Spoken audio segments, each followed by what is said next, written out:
મિત્રો નમસ્કાર.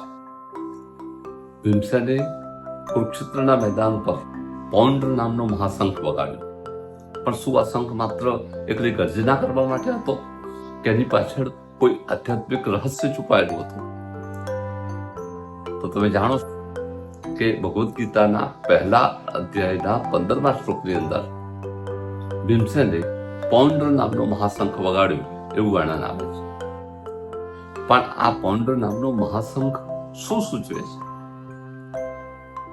ભીમસેન ખૂબ જ શક્તિશાળી હતા, મહાબળવાન હતા, પણ માત્ર એમની શક્તિ પ્રદર્શનાર્થે નહોતી. એમની શક્તિ સત્યને વરેલી હતી, ધર્મને વરેલી હતી અને એ બંનેને સમર્પિત.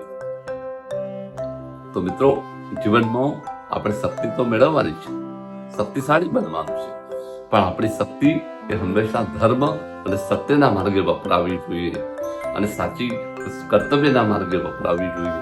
તો જ એ શક્તિ ફળદાયી નીવડે છે. એ આ પૌંડ્ર નામના મહાશંખનો અર્થ છે. મિત્રો, તમે આ વાત ગમી હોય તો આખા વિડીયોને શેર કરજો, લાઈક કરજો અને સબસ્ક્રાઇબ કરવાનું ચેનલને ભૂલાય નહીં. જય શ્રી કૃષ્ણ.